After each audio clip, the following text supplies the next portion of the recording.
I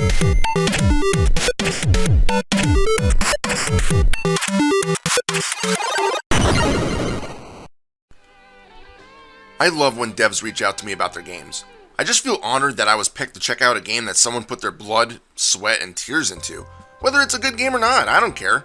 And that's what happened with today's game, Jimmy and the Pulsating Mass on PS5. The game had already been released on PC, and honestly, I'd never heard of it. Otherwise, I might have purchased it.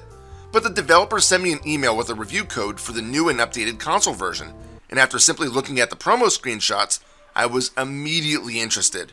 It looked like a cross between Undertale and Earthbound, and that made me a bit giddy. So before we go on, thank you so much Electric Airship for this review copy for PS5. I really do appreciate it. Moving on to the game itself, it's a pretty standard 16-bit styled RPG.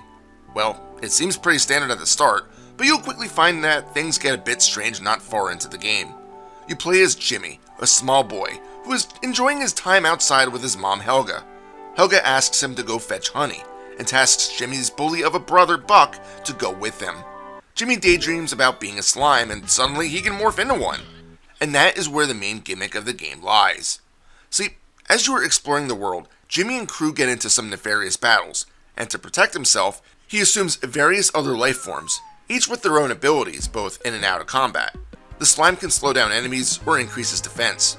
The bully form allows for stealing of items, as well as having a very effective healing skill, which does seem a bit odd that a bully can heal his friends, but hey, that's how fantasy works, I suppose. A strange bird/record player hybrid can dash forward and leap small gaps. A pumpkin spirit can set things alight.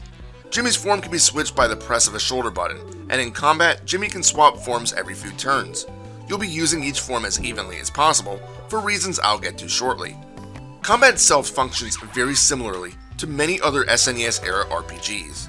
You have a few simple commands: attack, skills, guard, or item, along with an option to attempt to retreat from battle.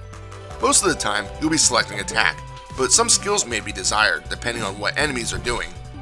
There are various status effects, such as Startled, where you are blocked from taking any actions for a few turns, to being sick, which is practically the equivalent of poison. Most effects aren't really that big of a deal, and all of them seem to be cleared after the battle is over. One thing I have noticed is that the game is unforgiving with its difficulty, which means that you may want to pay attention to your enemy's combat text that appears at the top of the screen. Standard hits may take off a good third or so of your party's HP, and although MP replenishing items are available right from the start of the game, you can only carry 10 of them, and these only restore 25% of a character's Moxie points, making healing skills a priority over most other abilities. And yes, the MP in this game stands for Moxie points. However, there are times where the enemy may seem to be doing nothing that turn, yet danger is shown. This usually means that the enemy is gearing up for a particularly damaging attack, potentially causing serious harm to your party. There are ways around this if your characters are prepared enough, such as having everyone waste a turn to guard, stunning the enemy with a bully ability, or even just hoping to take the enemy out before they can act. But if you have a party with low HP and can't get a good heal in, it's possible that the enemy with the danger status wipes everyone out with their attack. It's happened to me more times than I'd like to admit. At least the only real penalty to dying is being forced back to the start of the area. Sure, you lose half of your cash as well, but considering that there are banks that frequently pop up in the world, serious damage to your wallet is avoidable, at least for the most part. You keep your XP, as well as any new skills you might have learned, so toughing through the more difficult dungeons isn't exactly terrible. I will admit though that I started to reach my limit in the Haunted Mansion. I have to say, I love this part of the game. You reach a strange island after riding on a boat, complete with horrific creatures that will challenge you. But then you reach a mansion/castle. There are two options: crash your way into this mansion, or go to the right side to challenge the mansion dweller's army. I did try this first, which is tough, because it's 10 non-stop battles that don't allow you to take a break between each, making healing a bit more difficult. I got to the final battle, but then the game crashed, which was the only issue I had with the game's stability on console. I probably wasn't going to succeed, as I was pretty depleted on all fronts, but it was still a shame to lose a bit of progress. Good thing I saved before all of this, I suppose. But then we move on to the mansion, which is mostly a large puzzle.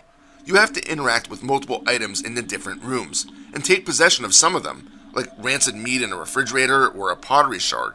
After you enter a specific room, you encounter this creepy psychotic doll that wants to play a deadly version of hide and seek. Once this happens, battles start happening in the mansion, and these battles are nothing to joke about. Dolls will use mystic powers to mind control you, which is the same thing as being confused in many other RPGs. The horse-riding soldier can use a deadly attack that strikes 3 times at random, with each hit doing about 80 to 100 damage. This sucks when all 3 hits strike the same person, as they are most definitely going to be out for the count. And that's not to mention the crates that house one of 3 enemies.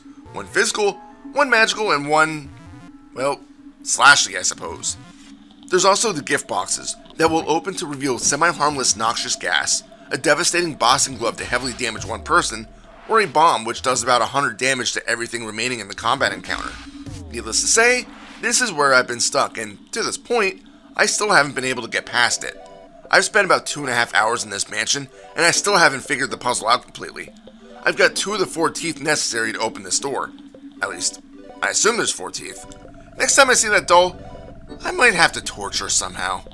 Granted, and this is something I just realized as I was typing this review up, there is a difficulty option. I currently have it set to the medium difficulty. I really don't want to reduce it to easy, I really don't. But I do want to mention that the option is there if you do find the battles frustrating. What does help your chances in combat are Jimmy's various forms.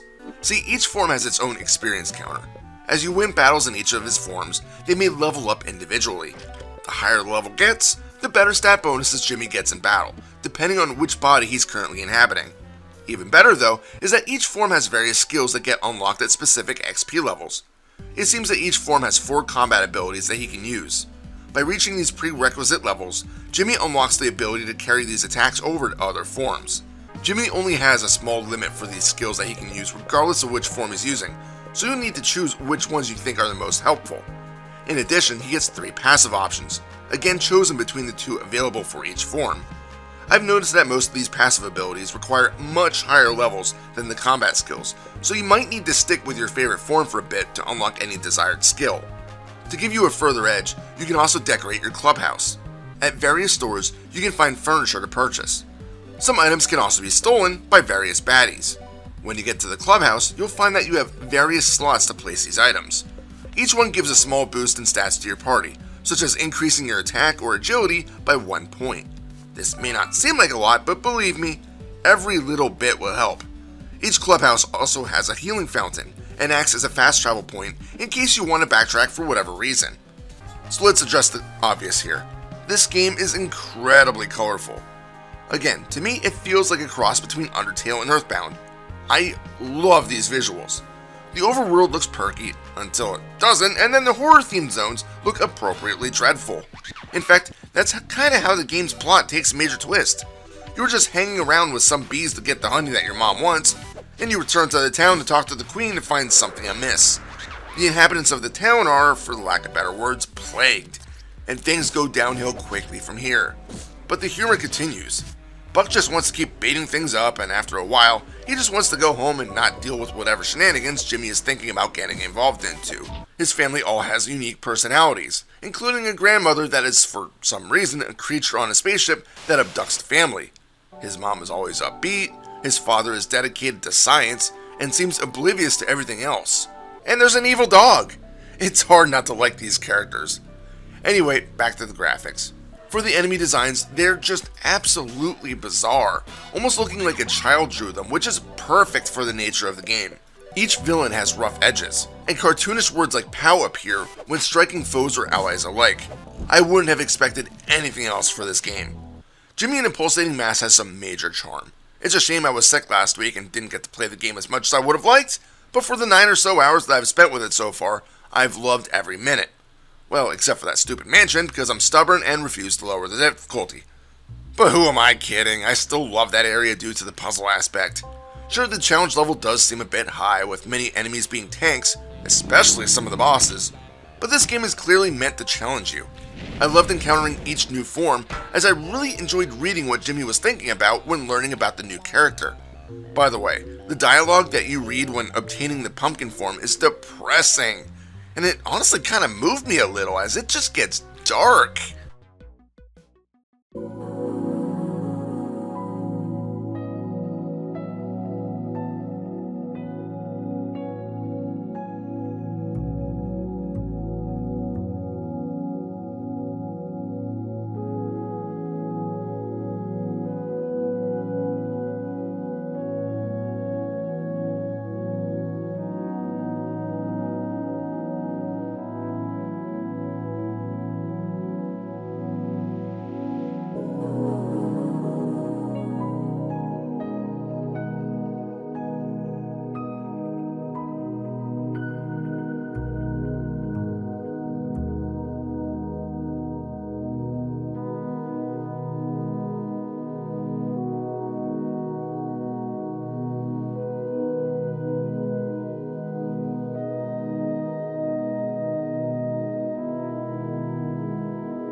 In a nutshell, if you are interested in 16-bit style RPGs, this is a game that you shouldn't pass up.